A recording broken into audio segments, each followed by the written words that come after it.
ನಮಸ್ತೆ.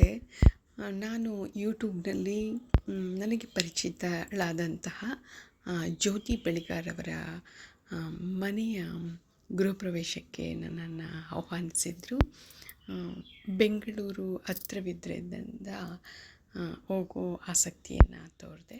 ಮತ್ತು ಅಕ್ಕನ ಮಗಳ ಮದುವೆಯ ಸಂದರ್ಭವೂ ಆಗಿದ್ದರಿಂದ ಈ ಎರಡನ್ನೂ ಮ್ಯಾನೇಜ್ ಮಾಡುವ ದೃಷ್ಟಿಯಿಂದ ಮತ್ತು ಇವರ ಫಂಕ್ಷನ್ಗೆ ಹೋಗಲೇಬೇಕಿತ್ತು. ತುಂಬ ದಿನಗಳಿಂದ ತುಂಬ ಆತ್ಮೀಯರು ನನಗೆ. ತುಂಬ ಚೆಂದದ ಗೃಹ ಪ್ರವೇಶ ನಡೀತು. ಹೂಗಳ ಅಲಂಕಾರ ಈವೆಂಟ್ ಕಡೆಯಿಂದ ಮಾಡಿಸಿದ್ರಿಂದ ತುಂಬ ಚೆಂದದ ಅಲಂಕಾರ, ಹೂವಿನ ಅಲಂಕಾರ ಇದ್ದಿದ್ದನ್ನು ಕಾಣ್ಬೋದು. ದೇವರ ಪೂಜೆಗಳು ಕೂಡ ತುಂಬ ಚಂದವಾಗಿ ನಡೆದದ್ದನ್ನು ನೋಡ್ಬೋದು. ಹೋಮ ಹವನಗಳು ಮತ್ತು ಅವರು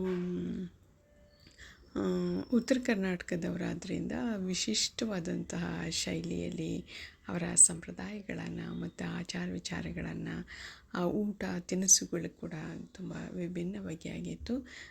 ನನಗಂತೂ ತುಂಬ ಖುಷಿಯಾಯಿತು. ಅಂದರೆ ಬೆಂಗಳೂರಾದ್ದರಿಂದ ಬೆಂಗಳೂರಿನ ಈವೆಂಟ್ನವರು ಹೇಗೆಲ್ಲ ಒಂದು ಗೃಹಪ್ರವೇಶಕ್ಕೆ ಸಿದ್ಧತೆಗಳನ್ನು ಮಾಡ್ಕೋಬೇಕು ಎಂಬುದನ್ನು ತುಂಬ ಚಂದವಾಗಿ ಆಟಿಕೆಗಳನ್ನು, ಗೊಂಬೆಗಳನ್ನು ಇಡೋದ್ರ ಮೂಲಕ ಒಂದು ಚಂದದ ಚಿತ್ರಣವನ್ನು ಇಲ್ಲಿ ಕಾಣ್ಬೋದು. ಮತ್ತು ವಿಭಿನ್ನ ರೀತಿಯಲ್ಲಿ ಅವರು ಹೋಮ ಹವನ ಆದ ನಂತರ ಆ ಹೋಮ ಹವನಕ್ಕೆ ಬಳಸಿದ ಸಮಿತಿಗಳನ್ನು ಬಳಸಿ ಹಾಲುಕ್ಕಿಸುವಂತಹ ಕಾರ್ಯವನ್ನು ಕೂಡ ಮಾಡಿದರು. ನಾನು ಆ ಸಂದರ್ಭದಲ್ಲಿ ಅಲ್ಲಿ ಅವರ ಜೊತೆ ಪಾಲ್ಗೊಂಡಿದ್ದು ಕೂಡ ನನಗೆ ತುಂಬ ತುಂಬ ಖುಷಿಯನ್ನು ಕೊಟ್ಟಂತಹ ಕ್ಷಣ. ಸಾಕಷ್ಟು ಜನರ ಪರಿಚಯ ಆಯಿತು. ಜ್ಯೋತಿಯವರನ್ನು ಮುಖತಃ ನೋಡಿದ ಮತ್ತು ಅವರ ದಂಪತಿಗಳ ಕೂತು ಅವರು ಹೋಮ ಹವನಗಳನ್ನು ಮಾಡ್ತಾಯಿದ್ರು. ಆ ಸಂದರ್ಭದಲ್ಲಿ ನಾನು ಅಲ್ಲಿ ಹೋಗೋ ಸಂದರ್ಭ ಕೂಡ ಸರಿಯಾಗಿತ್ತು. ಮತ್ತು ಹಾಲು ಕುಯ್ಯಿಸುವ ಸಂದರ್ಭ ಕೂಡ ನಡೀತಾ ಇತ್ತು. ಆ ಸಂದರ್ಭದಲ್ಲಿ ಕೂಡ ನಾನು ಭಾಗಿಯಾದೆ. ತುಂಬ ಚೆಂದದ ಒಂದು ಅನುಭೂತಿಯನ್ನು ನಾನು ಖಂಡಿತ ಪಡ್ಕೊಂಡೆ. ಕಡಿಮೆ ಜನರು, ನಮ್ಮಲ್ಲೆಲ್ಲ ತುಂಬ ಹೆಚ್ಚು ಜನರು ಸೇರುವಂತಹ ಗೃಹಪ್ರವೇಶ, ಅಲ್ಲೆಲ್ಲ ನಾವು ಈ ರೀತಿಯೆಲ್ಲ ಮಾಡಲಿಕ್ಕಾಗೋದಿಲ್ಲ. ಆದರೆ ಅಷ್ಟೊಂದು ಗಜಿಬಿಜಿ ಜನರ ಗದ್ದಲ, ಒಂದಷ್ಟು ವಿಡಿಯೋ ಮಾಡಲಿಕ್ಕೆ ಆಗೋದಿಲ್ಲ, ಅಷ್ಟು ಜನರಿರ್ತಾರೆ ನಮ್ಮೆಲ್ಲ ಗೃಹಪ್ರವೇಶದಲ್ಲಿ. ಅಂದರೆ ಆತ್ಮೀಯರೆಲ್ಲ ಹತ್ತಿರದವರೇ ಆದ್ದರಿಂದ ಇವರು ತುಂಬ ದೂರದಿಂದ ಅವರ ಬೆರಳೆಣಿಕೆಯಷ್ಟು, ಅಂದರೆ ತೀರ ಜಾಸ್ತಿನೂ ಅಲ್ಲ, ಅವರಿಗೆ ಹತ್ತಿರ ಆದಂಥವರನ್ನು ಮತ್ತು ಅವರಿಗೆ ಆ ಸಂದರ್ಭದಲ್ಲಿ ಅವರು ಮಾಡಲೇಬೇಕಾದ್ದರಿಂದ ಗೃಹಪ್ರವೇಶವನ್ನು ಅವರಿಗೆ ಬೇಕಾದವರನ್ನು ಕರೆದು, ಆತ್ಮೀಯರನ್ನು ಕರೆದು, ತುಂಬ ಬರಲೇಬೇಕು ಅನ್ನುವಂಥವರು ಆ ಸಂದರ್ಭದಲ್ಲಿ ಬಂದಿದ್ದರು. ತುಂಬ ಚಂದದ ಸುಮಂಗಲಿಯರನ್ನು ಕಂಡೆ. ವಿಶೇಷವಾದಂತಹ ಸಂದರ್ಭ ಇದಾಗಿತ್ತು. ನನಗಂತೂ ಜ್ಯೋತಿಯವ್ರನ್ನ ನೋಡಿ ಕೂಡ ತುಂಬ ಖುಷಿಯಾಯಿತು. ಆಕೆ ಇಷ್ಟು ಬ್ಯುಸಿ ಇದ್ದರೂ ಕೂಡ ಪ್ರಸ್ತುತ ವಿದ್ಯಮಾನಕ್ಕೆ ಸಂಬಂಧಪಟ್ಟಂಥ ದೇವತಾ ಕಾರ್ಯಗಳ ಕುರಿತ ಸಾಕಷ್ಟು ವಿಡಿಯೋಗಳನ್ನು ಮಾಡ್ತಾನೇ ಇರ್ತಾರೆ. ನನಗಂತೂ ವಿಭಿನ್ನವಾದ ಅವರ ವಿಡಿಯೋಗಳನ್ನು ನೋಡೋದೇ ಒಂದು ಖುಷಿ. ಮತ್ತು ಒಂದಷ್ಟು ಹೊಸ ಸಂಪ್ರದಾಯಗಳು ನಮ್ಮಲ್ಲಿಲ್ಲದ, ಅಂದರೆ ನಮ್ಮಲ್ಲೂ ಲಿಂಗಾಯತರಿದ್ದಾರೆ, ಆದರೆ ಅವರ ಲಿಂಗಾಯತ ಧರ್ಮದ ಸಂಪ್ರದಾಯಗಳನ್ನು ಅದೆಷ್ಟು ಚಂದವಾಗಿ ಚಾಚು ತಪ್ಪದೆ ತುಂಬ ದೈವ ಭಕ್ತಿಯಿಂದ ಪ್ರೀತಿಯಿಂದ ಮಾಡ್ತಾರೆ. ದೈವತ್ವಕ್ಕೆ ಮಕ್ಕಳನ್ನು ಕೂಡ ಅದೇ ರೀತಿ ಬೆಳೆಸಿದ್ದಾರೆ. ತುಂಬ ಖುಷಿಯಾಗುತ್ತೆ. ನನ್ನ ಆತ್ಮೀಯರು ಅಂತೇಳಿ ನಾನು ಅವರನ್ನು ಹೊಗಳ್ತಾ ಇಲ್ಲ. ನಾನು ಅವರನ್ನು ಕಂಡಂತೆ ನನಗೆ ಹೇಗೆ ಅನ್ನಿಸ್ತು ಅದನ್ನು ನಿಮ್ಮೊಂದಿಗೆ ಹಂಚ್ಕೋತಾ ಇದ್ದೀನಿ. ಈ ವಿಡಿಯೋಗಳನ್ನು ನಾನು ಆ ಸಂದರ್ಭದಲ್ಲಿ ಕೂಡ ನಾನು ಅದನ್ನು ಮಾಡಲಿಕ್ಕೆ ಕೂಡ ಖುಷಿಯಿಂದ ಮಾಡಿಕೊಂಡೆ. ಇದನ್ನು ವಿಡಿಯೋ ಮಾಡಬೇಕು ಅಂತಾನೆ. ಕಾರಣಾಂತರಗಳಿಂದ ತುಂಬ ದಿನ ಆಯಿತು ಅವರ ಗೃಹಪ್ರವೇಶ ಆಗಿ. ನನಗೆ ಯಾವಾಗ ಬಿಡುವಾಯಿತು ಆವಾಗ ಮಾಡೋಣ ಅಂಥೇಳಿ ಈಗ ಅದನ್ನು ನಿಮ್ಮೊಂದಿಗೆ ಹಂಚ್ಕೋತಾ ಇದ್ದೀನಿ. ತುಂಬ ಚಂದದ ವಿಶೇಷ ಸಂಪ್ರದಾಯಗಳನ್ನು, ಮತ್ತು ಇವರು ನಮ್ಮಲ್ಲಿ ಈಗ ಗೃಹಪ್ರವೇಶ ಆದ ತಕ್ಷಣ ಅಡುಗೆಗೆ ಕೊಟ್ಬಿಡ್ತಾರೆ, ಊಟಕ್ಕೆ ಕೊಟ್ಬಿಡ್ತಾರೆ ಅಡುಗೆ ಆದ ತಕ್ಷಣ. ಆದರೆ ಇಲ್ಲಿ ಆ ರೀತಿ ಇಲ್ಲದೆ ಸುಮಂಗಲಿಯರಿಗೆ 5 ಜನ ಸುಮಂಗಲಿಯರಿಗೆ ಮೊದಲು ಊಟವನ್ನು, ಅದು ಅಲ್ಲದೆ ಮೊದಲೇ ತಯಾರಿ ಮಾಡಿದ, ಅಂದರೆ ತುಂಬ ಭಕ್ತಿಯಿಂದ ವಿಶೇಷವಾಗಿ ಅವರಿಗೋಸ್ಕರನೇ ಕೆಲವೊಂದು ತಿಂಡಿಗಳನ್ನು ಮಾಡಿ ಅವರಿಗೆ ಮೊದಲು ಉಣಬಡಿಸಿದ ನಂತರ ದೇವಿಗೆ ಪೂಜೆಯನ್ನು ಸಲ್ಲಿಸಿ ನಂತರ ಬಂದಂತಹ ಆತ್ಮೀಯರಿಗೆ ಊಟವನ್ನು ಕೊಡೋದು ಸಂಪ್ರದಾಯ ಅಂತ ಒಂದಷ್ಟು ವಿಚಾರಗಳನ್ನು ನನ್ನೊಂದಿಗೆ ಹಂಚಿಕೊಂಡ್ರು. ನನಗೆ ತುಂಬ ಖುಷಿ ಆಯಿತು. ಈ ಎಲ್ಲ ವಿಚಾರಗಳು ನಮ್ಮಲ್ಲಿ ಇಲ್ಲ, ಅಂದರೆ ನಮ್ಮಲ್ಲಿದ್ರೂ ಅದನ್ನು ಪಾಲನೆ ಮಾಡ್ತಾ ಇಲ್ವೇನೋ, ಎಲ್ಲೋ ನಾವು ಆ ಸಂದರ್ಭದಲ್ಲಿ ಸೋಲ್ತಾ ಇದ್ದೀವೇನೋ. ಇವರು ಆ ಸಂಪ್ರದಾಯವನ್ನು ಉಳಿಸ್ಕೊಳ್ಳುವತ್ತ ತಮ್ಮ ಗಮನವನ್ನು ಹರಿಸಿದ್ದಾರೆ. ನಿಜಕ್ಕೂ ಆ ಥರದ್ದೆಲ್ಲ ನಾವು ಉಳಿಸ್ಕೋಬೇಕು. ಕೆಲವೊಂದು ವೈಜ್ಞಾನಿಕವಾದಂಥ ಕಾರಣಗಳು ಕೂಡ ಇರ್ತದೆ. ಮತ್ತು ಹೆಣ್ಣು ಮಕ್ಕಳನ್ನು ಒಂದೊಳ್ಳೆ ರೀತಿ ಗೌರವಿಸುವ ರೀತಿ ರಿವಾಜುಗಳಿಗೆ ಇದೊಂದು ಸಾರ್ಥಕ ಸಂಪ್ರದಾಯ ಅಂದರೆ ತಪ್ಪಾಗಲಾರ್ದು.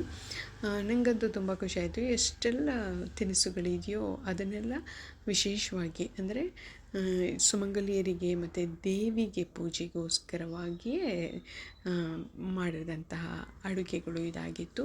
ಎಲ್ಲವನ್ನು ಕಡಿಮೆ ಪ್ರಮಾಣದಲ್ಲಿ ಬಡಿಸಿದ್ರೂ ಇದೊಂದು ಸಂಪ್ರದಾಯವಾಗಿ ಅವರಲ್ಲಿ ಉಳಿಸ್ಕೊಳ್ಳುವ ಪ್ರಯತ್ನವನ್ನು ಮಾಡಿದಾರಲ್ಲ, ಅದಕ್ಕೆ ನಾನು ಅವರಿಗೆ ತುಂಬ ಭಾರಿಯಾಗಿದ್ದೇನೆ. ಸಂಪ್ರದಾಯಗಳು ಖಂಡಿತ ಬೇಕು, ಅದರ ಹಿಂದೆ ಯಾವುದೋ ವೈಜ್ಞಾನಿಕ ಅಂಶ ಇರುತ್ತೆ. ಮತ್ತು ಈ ಏನನ್ನೋ ಒಂದು ವಿಚಾರಗಳನ್ನು ಜನತೆಗೆ ಮುಟ್ಟಿಸುವ ಒಂದು ಸಂಪ್ರದಾಯದ ಆಚರಣೆಗಳು ವೈಜ್ಞಾನಿಕ ನಿಲುವುಗಳ ಮೇಲೆ ನಿಂತಿರುತ್ತೆ.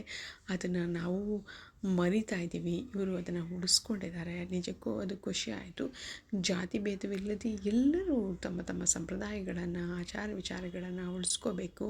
ಇದು ವಿಶೇಷವಾದ ತಿನಿಸಾಗಿತ್ತು. ನನಗೂ ಕೂಡ ಕೊಟ್ಟರು. ನಾನು ತುಂಬ ಇಷ್ಟಪಟ್ಟು ಅದನ್ನು ಸವಿದೆ. ತುಂಬ ಚೆಂದದ ಸಂಪ್ರದಾಯ ಆಚರಣೆಗಳೊಂದಿಗೆ ನಾನು ಪಾಲುದಾರಳಾಗಿದ್ದೆ ಅನ್ನೋದು ಕೂಡ ವಿಶೇಷವಾದ ಒಂದು ಕನಸಾಗಿತ್ತು. ಸಾಕಷ್ಟು ಜನ ಯೂಟ್ಯೂಬ್ ಸಹೋದರ ಸಹೋದರಿಯರಿದ್ದರು, ಆದರೂ ಆ ಸಂದರ್ಭದಲ್ಲಿ ಬರಲಿಕ್ಕಾಗಿಲ್ಲ. ಕೆಲವರಿಗೆ ಮಾತ್ರ ಅವರು ಆಮಂತ್ರಣವನ್ನು ಕೊಟ್ಟಿದ್ದರು.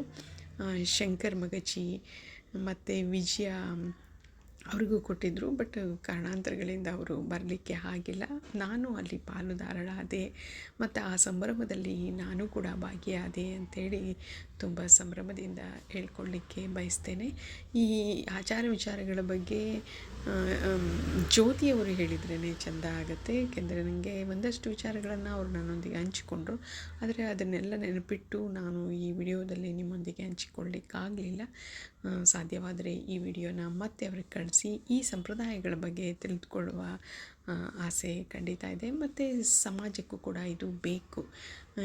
ಈ ರೀತಿಯ ಸಂಪ್ರದಾಯಗಳು ಇದೆಯಾ ಎಂಬ ಕುತೂಹಲ ಮತ್ತು ಜಾನಪದ ಸಂಶೋಧಕರಿಗೆ ಈ ಎಲ್ಲ ಆಚರಣೆಗಳ ಪರಿಚಯ ಆಗಬೇಕು. ನಾವೆಲ್ಲ ತುಂಬ ದೂರದಿಂದ ನಾವೆಲ್ಲಿದ್ದೀವಿ ಮೈಸೂರಲ್ಲಿ, ನಮ್ಮಲ್ಲಿ ಇರ್ತಕ್ಕಂಥ ಲಿಂಗಾಯತರು ಈ ಆಚರಣೆಗಳನ್ನೆಲ್ಲ ಮಾಡೋದಿಲ್ಲ. ನಾವು ಅಷ್ಟು ದೂರ ಫೀಲ್ಡ್ ವರ್ಕ್ ಮಾಡಲಿಕ್ಕಾಗೋದಿಲ್ಲ. ಈ ವಿಚಾರಗಳು ಆ ಮಕ್ಕಳಿಗೆ ಖಂಡಿತ ಉಪಯೋಗಕ್ಕೆ ಬರುತ್ತೆ ಅನ್ನೋ ಕಾರಣಕ್ಕೆ ನಾನು ಇವರಿಗೆ ಈ ವಿಡಿಯೋವನ್ನು ಮತ್ತೆ ಕಳಿಸಿ ಮತ್ತೊಂದು ವಿಡಿಯೋವನ್ನು ನೋಡೋ ಆಸೆ ಇದೆ. ಏಕೆಂದರೆ ಅವರ ಸಂಪ್ರದಾಯಗಳನ್ನು ಅವರ ಬಾಯಲ್ಲೇ ಕೇಳೋದು ಒಂದು ಖುಷಿ ಮತ್ತು ಹೆಮ್ಮೆಯ ವಿಚಾರ. ಅವರು ಮನತುಂಬಿ ಆ ವಿಚಾರವನ್ನೆಲ್ಲ ಹಂಚ್ಕೋತಾರೆ. ನಾನು ನನಗೆ ಖುಷಿ ಅನಿಸಿದ್ದನ್ನು ನಿಮ್ಮೊಂದಿಗೆ ಹಂಚಿಕೊಳ್ಳುವ ಪ್ರಯತ್ನ ಮಾಡಿದೆ. ನನಗೆ ಅಂದು ಕೂಡ ನನಗೆ ನನ್ನ ಸಹೋದರಿಯ ಮಗಳ ನೆರವಿ ಇತ್ತು, ಆದರೆ ಅದನ್ನು ನಾನು ಮಿಸ್ ಮಾಡಿಕೊಂಡೆ. ಆದರೂ ಈ ಸಂಪ್ರದಾಯಗಳೊಂದಿಗೆ ನಾನು ಸೇರ್ಪಡೆ ಆಗಿ ಅವರಲ್ಲಿ ಭಾಗಿಯಾದ್ನಲ್ಲ ಅನ್ನೋ ಖುಷಿ ತುಂಬ ಆಯಿತು. ಸಾಧ್ಯವಾದಷ್ಟು ಅಕ್ಕನ ಮಗಳ ಫಂಕ್ಷನ್ಗೂ ಹೋಗಬೇಕು ಅಂತ ಆಸೆಪಟ್ಟೆ. ಕಾರಣಾಂತರಗಳಿಂದ ಹೊಸ ಜಾಗವಾದ್ದರಿಂದ ಅಲ್ಲಿ ತಲುಪಲು ಸ್ವಲ್ಪ ಕಷ್ಟ ಆಯಿತು. ಆದರೂ ಈ ಸಂಭ್ರಮ ಇದೆಯಲ್ಲ, ಇದನ್ನು ಖಂಡಿತ ಮರೀಲಿಕ್ಕಾಗೋದಿಲ್ಲ.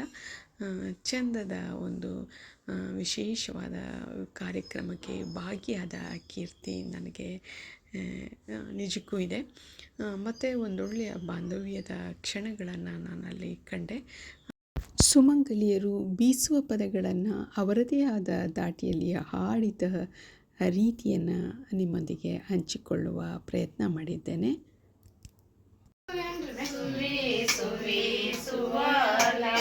ಜೋಳ ಬೀಸುವ ಕಲ್ಲ ಸಕ್ಕರೆ ಪುಡಿಗಲ್ಲ, ಜೋಳ ಬೀಸುವ ಕಲ್ಲ ಸಕ್ಕರೆ ಪುಡಿಗಲ್ಲ, ತಂದೆಯ ಮನೆಯೂ ಸಿರಿಗಲ್ಲ, ತಂದೆಯ ಮನೆಯು ಸಿರಿಗಲ್ಲು ಪಚಕಲ್ಲು. ಇದಾಗಿತ್ತು ಇಂದಿನ ವಿಶೇಷ. ಮತ್ತಷ್ಟು ಉತ್ತಮ ಮಾಹಿತಿಯ ಹೊತ್ತು ತರುವೆ ನಿಮಗಾಗಿ ವಂದನೆಗಳು.